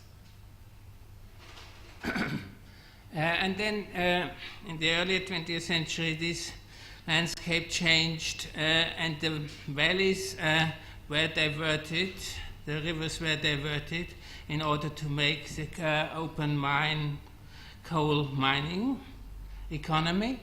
And all these yellow and green patches on the maps are holes in the landscape, very large holes, and the holes are sometimes 80 meters deep, and this is then a very large intervention of this landscape, and you can talk about a second nature. The second nature in this region is very, of course, very site-specific and very influential when dealing with this landscape. And the landscape, this coal mining economy is at the end. This coal mining is no longer economically viable in an open economy, and so the landscape is changing very quickly. And it's a new economy has to be established, and the economy is the economy of lakes, the economy of leisures. So all these holes are becoming lakes. There will be 19 new lakes in this region around Leipzig, especially around the south of Leipzig.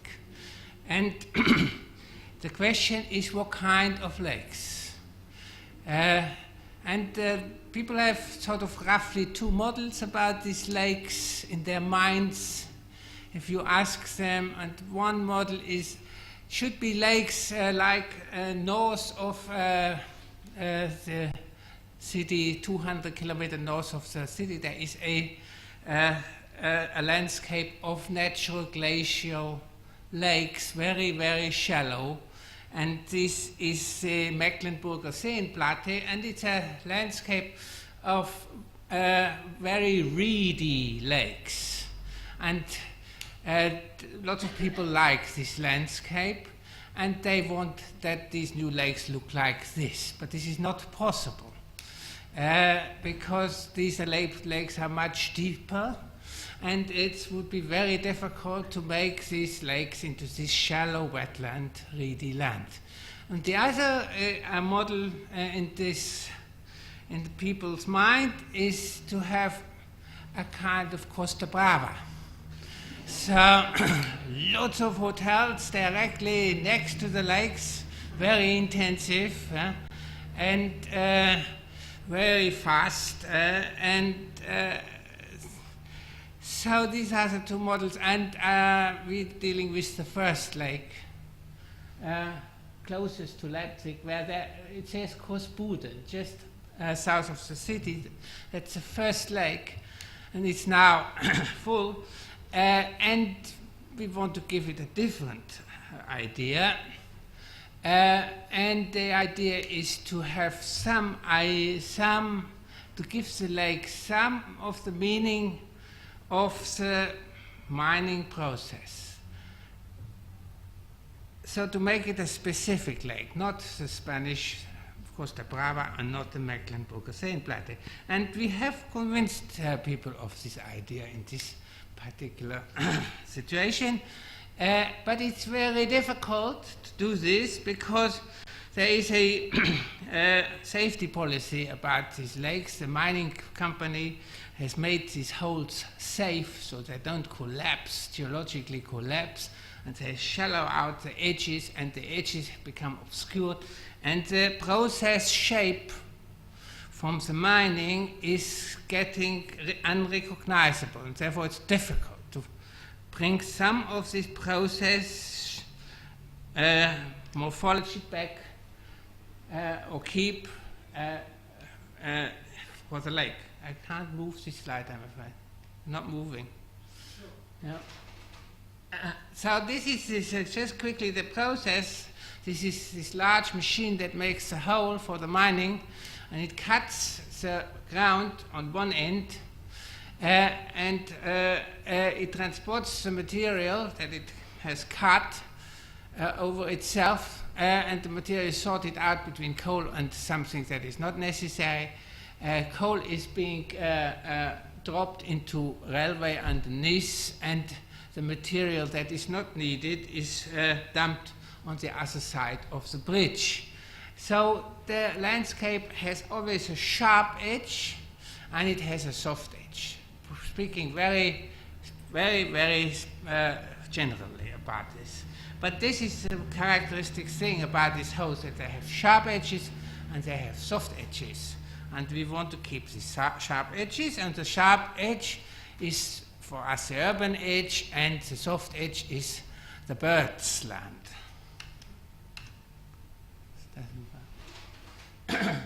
And this is this particular hole that I'm talking about.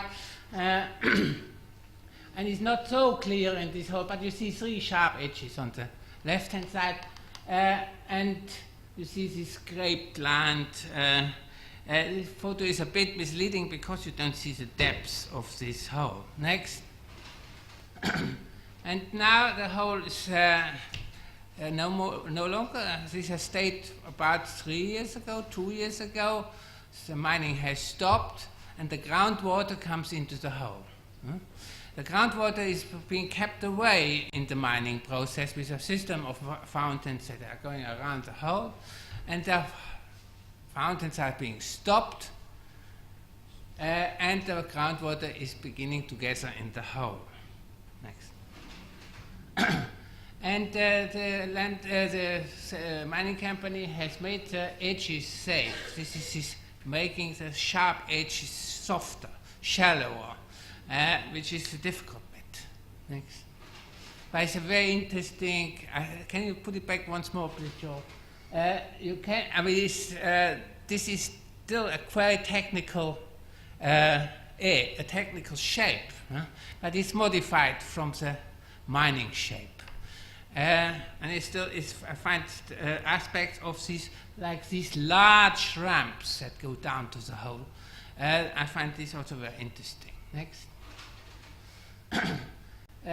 Here you see the lake filling up with water, and we're dealing with this particular corner up there, which is an old 17th century mansion house with its agricultural economy. It's a Baroque ensemble, which is there are only two like this in East Germany, and this is another very specific aspect of this site. Next. This is part of this Baroque ensemble. Next. And you see, this is very recent still, this picture, a few months only. And it's not gentrified yet, and it's not beautified yet. It doesn't have this plastic render yet, which they will get, I'm afraid. And so it's still quite authentic. Thanks. And we are doing our best to keep these things like that. And this is the lake in a drawing by Phil. And the lake has very, as I said, and the lake landscape has big lines, big straight lines. You see, for example, this line here. This is a forest that I have planted in order to stop the dust from the mining work going to Leipzig. At the top, you have the two towers of Leipzig. And these long lines that are along the hole and along these forest edges, they are very typical for this landscape. And the funny thing about it today, they are trying to make all these lines softer. They're planting more trees to make the straight line kind of what they think more natural. And I find this all very stupid. And we are trying to stop these things. And we bring in new straight lines, like what we call an urban forest, which is this, which is a kind of forest in which we are planting and we're cutting holes into it. But only a little bit we can realize this. And we are introducing back these straight lines along the edge here of the lake, and we are putting another straight line in, because this village in which this